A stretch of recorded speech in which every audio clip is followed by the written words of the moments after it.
Hello friends, मैं नीरू बाला फिर से हाजिर हूँ एक नई रचना के साथ जिसका शीर्षक है आखिर कौन। तो बिना देरी किए शुरू करते हैं। 3 दिन के टूर के पश्चात निशांत सक्सेना लोनावला स्थित आकाश सोसाइटी में 14वीं मंजिल पर स्थित अपने फ्लैट में पहुंचा तो सुबह के 3:30 बज रहे थे और यह आज ऐसा पहली बार नहीं हुआ था। अनेकों बार वह काम के सिलसिले में देर रात घर पहुंचता था। अक्सर देर सवेर घर पहुंचने पर वह डोरबेल बजाने की अपेक्षा अपने पास रखी दूसरी चाबी से दरवाज़ा खोल लेता, परंतु सतर्कता के बावजूद जैसे ही वह घर में प्रवेश करता मिताली हमेशा जाग जाती। Oh my love Mitali dear, मैं इतने चुपके चुपके अंदर आता हूँ ताकि तुम्हारी नींद खराब ना हो, मगर तुम्हें मेरे आने की आहट मिल ही जाती है। क्या मेरे इंतज़ार में सारी सारी रात जगती रहती हो? और दोनों खिलखिलाकर एक दूसरे के आगोश में समा जाते। परंतु आज अपेक्षा के बिल्कुल उल्ट हुआ। जब निशांत बेडरूम में पहुंचा तो नाइट लैंप की मध्यम रोशनी में मिताली को गहरी नींद में सोया पाया। निशांत ने सोचा, लगता है आज मिताली कुछ ज़्यादा ही थक गई होगी, और उसे उठाना निशांत को ठीक ना लगा और चुपचाप आकर वो मिताली की बगल में लेट गया और थकावट के चलते फौरन उसे गहरी नींद ने अपनी कैद में ले लिया। सुबह जब निशांत की नींद खुली तो घड़ी की सुइयां 10 बजने का संकेत दे रही थी, मगर यह क्या, मिताली तो अभी भी सो रही थी। ऐसा तो पहले कभी नहीं हुआ था। लगता है मिताली की तबीयत ठीक नहीं, सोचते हुए निशांत बाथरूम की ओर लपका। दिनचर्या से फारिग हो निशांत ने चाय बनाई और बेडरूम में चाय की ट्रे हाथों में लिए पहुंचा। मेम साहब, सरप्राइज, गर्मा गर्म चाय हाजिर है माय डियर। परंतु यह क्या, मिताली की ओर से तो कोई रिस्पॉन्स ही नहीं आ रहा था। निशांत ने चाय की ट्रे मेज पर टिकाई और मिताली को छुआ तो कोई प्रति उत्तर ना पाकर किसी अनहोनी की आशंका से लगभग हड़बड़ाते हुए मिताली को झकझोर डाला। मिताली, मिताली, क्या हुआ तुम्हें? उठो ना, मैं कब से तुम्हें बुला रहा हूँ।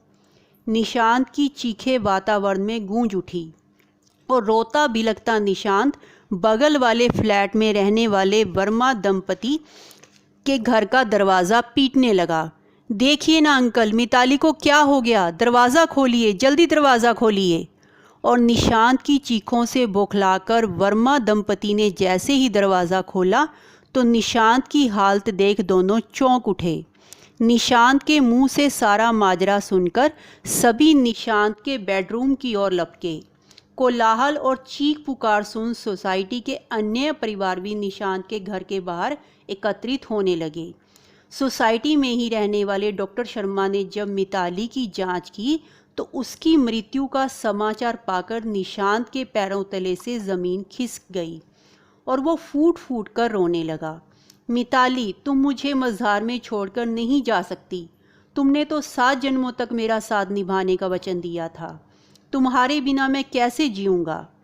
बेटा निशांत, खुद को संभालो।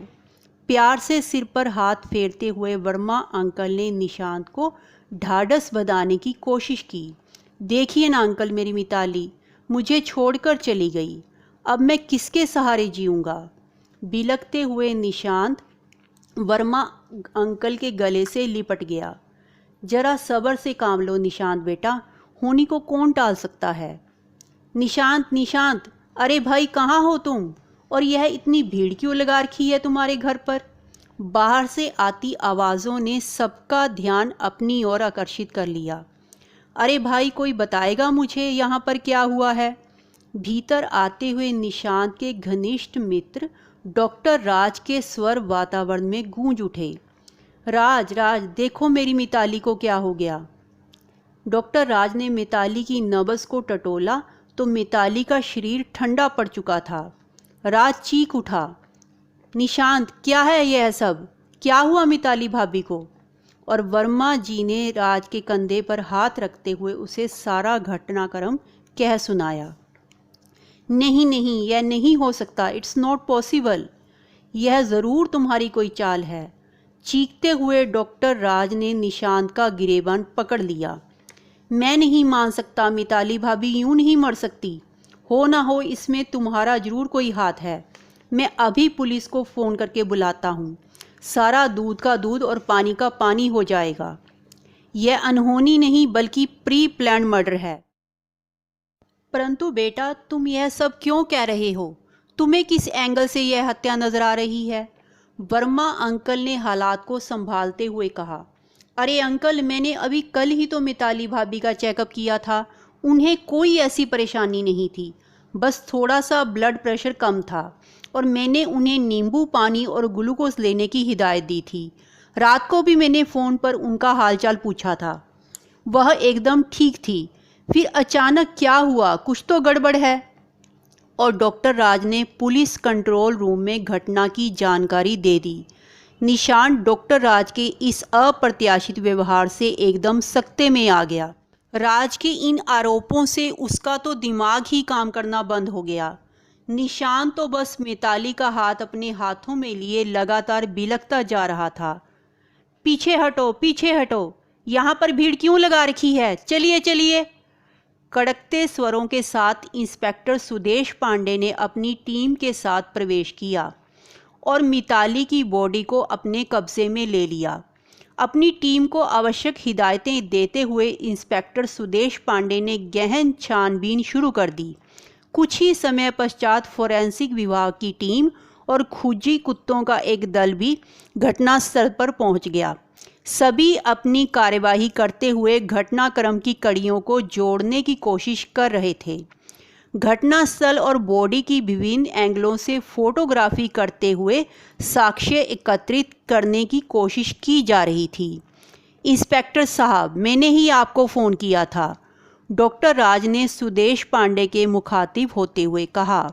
जी, आपका परिचय? सर, मैं हूं डॉक्टर राज वालिया।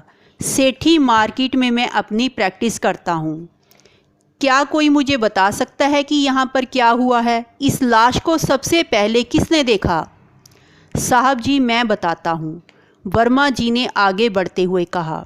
मेरा नाम रामधन वर्मा है और मैं साथ वाले फ्लैट में रहता हूँ। और ये है निशांत, महरूम मोहतरमा के पति। और वर्मा जी ने सारा वाक्य पांडे जी के समक्ष रख दिया।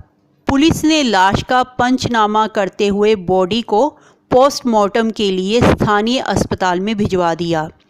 निशांत जी, देखिए, मैं आपका दर्द समझ सकता हूँ, मगर हमें कुछ कानूनी औपचारिकताएं पूरी करने के लिए आपका बयान लेना होगा। क्या आप ठीक हैं? जी इंस्पेक्टर साहब, क्या आप इस घटना पर कुछ कहना चाहेंगे? क्या आपको किसी पर कोई संदेह है या घर में से किसी प्रकार का कोई कीमती सामान चोरी हुआ है? पिछले कुछ दिनों में किसी प्रकार का कोई स्नेहास्पद आचरण या आपकी किसी से कोई पुरानी दुश्मनी? इंस्पेक्टर पांडे ने अपने पेशे के अनुरूप निशांत से पूछताछ करते हुए प्रश्नों की झड़ी लगा दी। हाँ तो दोस्तों, कैसी लगी आपको यह कहानी? अपने सुझाव और कमेंट हमें भेजते रहें। मैं कहानी का अगला भाग लेकर बहुत जल्द हाजिर होंगी। तब तक आप स्वस्थ रहिए, मस्त रहिए। धन्यवाद।